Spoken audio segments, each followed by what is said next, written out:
I always like the distinction between shame and guilt, that guilt is I did something bad and Yeah. shame is I am bad.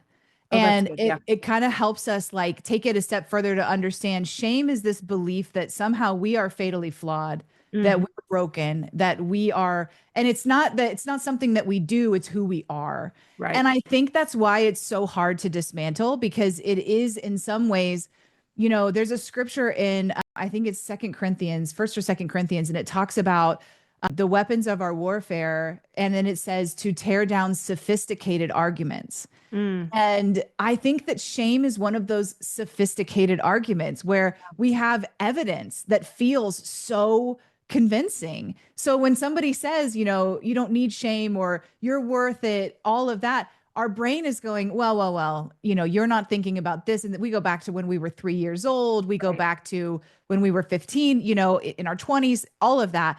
And we have these sophisticated arguments that have told us, no, see, you really are messed up. You Yeah. really are broken. And so for me, one of the things that helped was to begin to look at in Christ, I'm a new creation. And when I started studying grace, this is actually why we named our fourth kid Grace, because a couple years before she was born, God started giving me all this insight into the grace of God. I'm not saying it's revelation to other people. It's like it started Yeah. making sense to me. Sure. And really going on this journey of realizing, okay, so the if that was true, if there was a part of me that was fatally flawed, it was crucified on the cross with Jesus. That's And good. it's been replaced with a part of me that is not fatally flawed. That is God looked at us and said, I can't redeem that.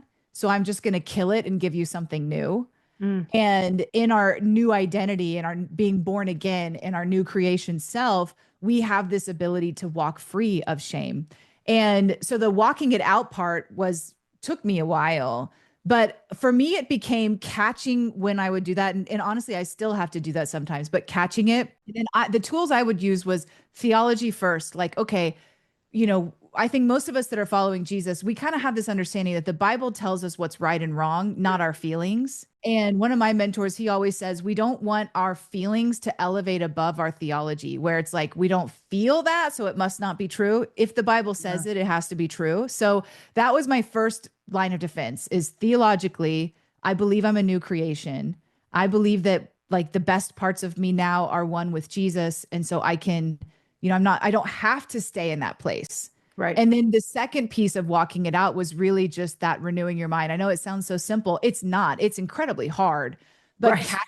yeah, catching it in real time and inspecting it and interrogating those thoughts. So in the book, I talk about what are you punishing yourself for? If Hmm. shame is punishment, what is it that for being alive, Yeah. for needing to eat, for, and when we break it down like that, we start to say, what would it look like if I began to have the kind of compassion for myself that Jesus has for me? Hmm. And what if I began to love myself the way that Jesus loved me? And, there's that scripture we all love that says to love our neighbor like ourselves, this Right. command. And years ago, God spoke to me and he said, you can't do that. How can you love your neighbor if you don't love yourself?